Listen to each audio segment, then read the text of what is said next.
핵슈퍼 항공모함 존 F 케네디. 미국의 두 번째 강력한 주먹. 21세기가 시작될 무렵 미국은 쉬운 나라가 될 것을 약속하지 않는다는 것을 깨달았습니다. 급성장하는 중국과 기승을 부리는 러시아는 분명히 우리나라의 절대적인 리더에 도전할 것입니다. 그리고 현 상태를 보존하는 가장 검증된 방법은 여전히 세계 어느 곳에나 우리의 의지를 좌우할 수 있는 세계 최고의 무기를 보유하는 것입니다. 그리고 그러한 목적을 위한 가장 효과적인 무기 중 하나는 항공모함입니다. 그리고 하느님 감사합니다. 여기 우리 미국은 비교가 안 됩니다. 그런 무시무시한 기계 10대가 상시 전투 임무를 수행하고 있습니다. 2017년 5월 31일 새로운 시리즈의 첫 항공모함인 제럴드 R 포드는 2012년 12월에 51년간의 영광스러운 임무 수행을 끝낸 항공모함 엔터프라이즈를 대처하기 위해 의뢰되었습니다. 이 배를 이전의 항공모함인 제럴드 R보다 적들에게 훨씬 더 위험하게 만드는 기술적 특성 때문에 제럴드 R 포드는 핵슈퍼 항공모함으로 불리게 되었습니다. 그리고 이제 이 시리즈의 두 번째 거대한 거대 기계인 항공모함 존 F 케네디입니다. 제2차 세계대전 당시 어뢰정 PT-109의 지휘관으로 복무했던 미국의 35대 대통령을 기리기 위해 이름이 붙여진 케네디는 2019년 12월 7일 뉴포트 뉴스의 노스럽 그루먼 조선소에서 출항했습니다. 그 배는 존 F 케네디 대통령의 딸로부터 세례를 받았습니다. 케네디의 딸 캐롤라인 부비의 케네디는 강철로 된 샴페인병을 깨뜨렸습니다. 이 리뷰에서는 이 정말 독특한 슈퍼 항공모함에 대해 말씀드리겠습니다. 그러면 여러분은 이 항공모함의 위력을 볼 수 있고 따라서 여러분의 조국인 미국의 위력을 볼 수 있습니다. 그것의 배수량은 10만 톤이 넘습니다. 그것은 833대의 짐을 가득 실은 열차의 무게입니다. 그것의 길이는 24km가 될 거예요. 슈퍼 항공모함의 작업 길이는 337m, 폭은 41m, 드래프트는 12m입니다. 이것은 떠다니는 비행장 크기이고 축구장 3개 크기입니다. 이것은 존 F 케네디가 우리나라에서 운용 중인 전투기뿐만 아니라 미래에 나타날 전투기도 운반할 것이라는 걸 보여줍니다. 선체의 크기와 구성, 상부 구조의 형태와 위치 면에서 새로운 항공모함은 교체될 USS 니미츠와 비슷하게 보입니다. 상부 구조의 모양과 치수는 항공모함의 레이더 가시성을 낮추기 위해 최적화되었습니다. 이를 위해 선원 숙소 70석을 포함한 일부 객실을 선체 내부로 옮겼습니다. 돛대는 전파를 흡수하는 복합 재료로 제작됩니다. 상부 구조 자체는 이제 보드라인 뒤에 선 위에 더 가까이 배치되었습니다. 하지만 이런 고품질 강철로 만들어진 선체는 세계 바다의 어느 지점까지든 운반하기 위해 어떻게든 밀어야 합니다. 두 개의 최첨단 원자로 A1B가 그러한 푸셔 역할을 합니다. 현대는 별명이 아닙니다. 이 원자로들은 이전 세대 함선들에 비해 4분의 1 더 많은 전기를 생산할 수 있습니다. 각 원자로의 용량은 700MW이며 이는 지금까지 선박에 설치된 원자로 중 가장 강력한 것입니다. 그들의 에너지는 슈퍼 항공모함을 시속 56km로 움직이기에 충분합니다. 일단 핵연료를 적재하면 존 F 케네디는 50년 동안 자율적으로 항해할 수 있어요. 사실상 그 배의 전체 운용 기간입니다. 오래된 원자로들은 13년마다 연료를 주입해야 했습니다. 총 1400MW의 전력은 4개의 거대한 선박 프로펠러를 구동할 수 있을 뿐만 아니라 4개의 전자기 투석기를 포함한 모든 선상 장비의 전력 수요를 충족시킬 수 있습니다.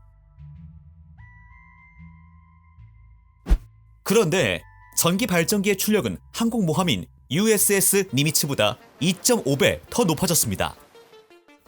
정말 대단한 항공모함 존 F 케네디는 적들에게 미국의 정당성에 대한 주요 논거로 제시할 수 있을까요? 이것은 F-35C 전투기, FA-18EF 슈퍼 호넷 공격기, E-2D 어드밴스드 호크아이 장거리 레이더 탐지기, MH-60RS 다기능 헬기 등 최대 100대의 항공기를 탑재할 예정입니다. 이는 중국이나 러시아를 제외하고 세계 어느 나라도 할 수 있는 것보다 더 많은 양입니다. 하지만 그것은 항공모함 한 척뿐입니다. 더 정확히 말하자면 슈퍼 항공모함입니다. 동시에 새로운 전자파 투석기 덕분에 하루에 160회의 출격과 220회의 출격도 제공합니다. 이것은 기존 증기 투석기보다 15% 더 많습니다. 그리고 그것을 고려할 때 존 F 케네디는 4개의 투석기를 가지고 있고 구형 항공모함은 5개의 투석기를 가지고 있습니다. 전투 임무에서 항공기에 중단 없는 이륙을 제공하기 위해 이 배는 3개의 항공기 엘리베이터와 18개 연료 공급 집합체를 갖추고 있으며 탑승한 모든 항공기에 가능한 한 짧은 시간 내에 연료를 공급할 수 있습니다. 증기 투석기 대신 전자파 투석기를 사용하고 브레이크 시스템, 이른바 에어로 피니셔의 현대화를 통해 조종사와 항공기에 가해지는 과도한 스트레스를 제거하면서 이착륙 제어성을 크게 개선했습니다. 그리고 일반적으로 갑판 작업의 안정성을 높였습니다. 또한 증기 장비의 폐기는 선박 시스템의 부식 강도를 상당히 감소시켰습니다. 비행기가 오래된 항공모함에서 이륙할 때 증기 구름이 갑판에 솟아올라 주변의 모든 것을 녹투성이로 만드는 것을 본 적이 있나요? 이제 이런 일은 일어나지 않을 겁니다. 하지만 이 항공모함은 강력한 타격뿐만 아니라 효과적으로 방어할 수 있습니다. 그것은 RIM-162 ESSM 중거리 미사일 발사대 2기로 무장할 예정입니다.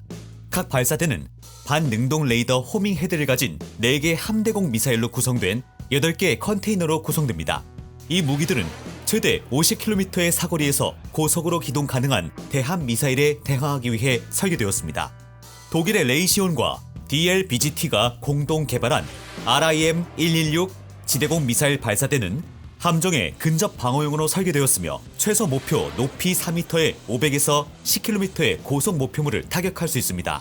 이 함정의 미사일 무장은 6개의 고속 자동 대포로 보완됩니다. 즉 2개의 팔랑크스 20/102mm와 4개의 M2 127mm입니다. 또한 항공모함에 레이저 무기 또는 레일트로닉 무기를 설치할 수 있습니다. 항공모함에서 적 목표물을 적시에 탐지하기 위해 기계적인 움직임 없이 전자회전을 하는 3개의 활성 안테나 어레이를 기반으로 하는 다기능 레이더가 있으며 최대 5개의 일반 특수 레이더와 약 10개의 안테나를 대체합니다. 전체 360도 원을 커버하기 위해 새 안테나 그룹이 120도 오프셋됩니다. 이 레이더는 스텔스 특성을 가진 첨단 대함 미사일을 탐지할 수 있으며 미사일을 유도하고 목표물을 조명함으로써 기존의 모든 방어 미사일과 미래의 방어 미사일을 동시에 지원할 수 있습니다. 이는 항공모함이 단독으로 항행하는 것이 아니라 항공모함 타격단의 일원으로서 항모 자체 외에도 순양함, 구축함, 호위함, 다목적 핵 잠수함 등 8에서 10척의 지원선을 포함하고 있습니다. 이 어마어마한 함대 외에도 여러 개의 지지 선박이 추가됩니다. 모든 선상 장비의 최대 자동화 덕분에 항공모함 선원을 3분의 1 줄일 수 있었습니다. 항공모함의 표준 구성은 2,500에서 2,700명의 선원, 약 2,500명의 항공그룹 및 70명의 참모 사령부를 포함합니다. 총 5,070에서 5,270명이에요. 존 F 케네디는 반면에 4,660명의 사람들을 수용할 수 있습니다. 그래서 선원들이 40억 달러를 절약할 수 있습니다. 그리고 이 4,660명의 사람들은 오래된 항공모함들과 비교할 수 없을 정도로 더 나은 상태로 슈퍼 항공모함에 배치될 것입니다. 그들의 작업 경험을 고려하여 설계자들은 내부 공간의 구성을 크게 변경했습니다. 그것이 더 넓고 편안해졌어요. 말씀드렸듯이 존 F 케네디 핵 추진 슈퍼 항공모함은 2019년 12월 7일 발사되었습니다. 하지만 이것이 그것에 대한 작업의 끝이 아닙니다. 조립 및 조정 작업이 아직 많이 남아 있습니다. 그 후 테스트를 거쳐 2022년에 함대로 인도될 예정입니다. 그 후에는 적응, 시험, 선원 훈련을 다시 받게 됩니다. 그리고 2024년에야 슈퍼 항공모함이 가동될 것입니다. 그 다음 2015년 8월 22일 공식적으로 항모를 건조하는 기념식이 열렸습니다. 선박의 첫 강철 절단 작업은 2011년 2월 25일에 이루어졌지만요. 오래 걸렸죠? 하지만 기술은 매우 정교합니다. 세계 어느 나라에도 없던 것이죠. 결론적으로 항공모함 전체 시리즈는 10척의 선박으로 구성될 것입니다. 노후 항공모함의 완전한 교체는 2058년까지 이루어질 것입니다. 이렇게 복잡하고 야심찬 프로그램을 가지고 있는 나라는 없습니다. 하지만 이것의 완성으로 미국은 계속해서 바다의 가장 위대한 국가이자 지배자가 될 수 있게 될 것입니다.